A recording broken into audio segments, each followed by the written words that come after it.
बाबू बड़े खराब ढंग से बोल रहा था, वैसे नहीं जैसा कि हम उसे जानते हैं। हाँ।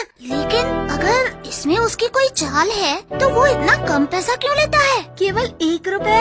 मुझे लगता है कि हम बेकार में ही बाबू पर शक कर रहे हैं। नहीं, बाबू मुझे कुछ जाना पहचाना सा लगता है। हाँ, मैंने भी बाबू को कहीं और देखा है। कालिया, मुझे लगता है कि तुम पारो से जल रहे हो। उसने तुम्हारे बारे में खराब बातें की है ना?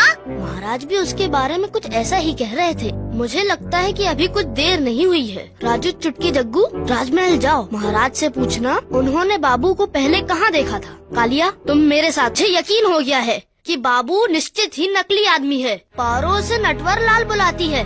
तुम यही खड़े रहो और दरवाजे की ओर देखना। मैं गार्ड हाउस जाके आता हूँ। क्यों? हम चलते हैं और उसे पकड़ लेते हैं। ये इतना आसान नहीं है, हमें सबूत की जरूरत है।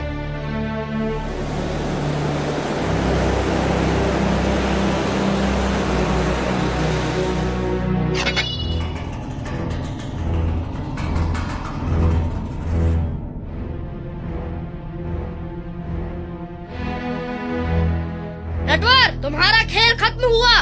अपना दरवाजा खोलो।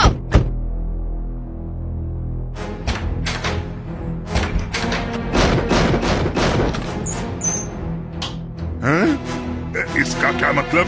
तुम जल्दी ही सब समझ जाओगे। तुमने बहुत देर कर दी भी। लड़ाई अब होने ही वाली है।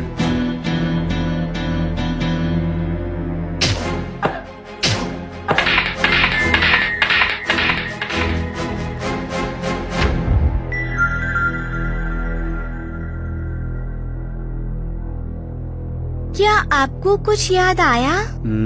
नहीं, मुझे याद नहीं आ रहा है। लेकिन क्या ये इतना जरूरी है? पारो ने बताया है कि पड़ोसी राज हम पर हमला करेगा। इससे पहले कि वो हम पर हमला करें, हम उन पर हमला करके उन्हें चौंका देंगे। महाराज, बाबू या नटवर लाल से मिलिए।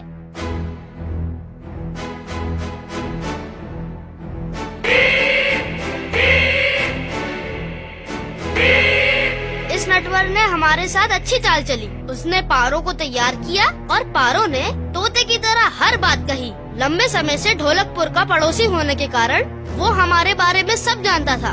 और बाबू ने कहा कि बटुकपुर हमारे ऊपर हमला करेगा, और उसकी बात को मानकर मैं अपनी सेना को वहाँ भेज रहा था। भीम ने मुझे एक बहुत बड़ी गलती करने से बचा लिया। अब बटुकपुर पर हमला करने की कोई जरूरत नहीं है। जैसा आप कहें महाराज।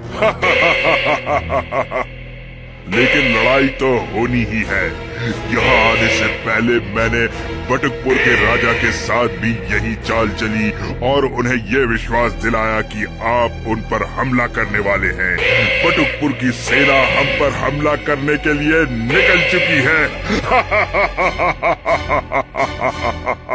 सैनिकों, पकड़ो उसे और जेल में डाल दो।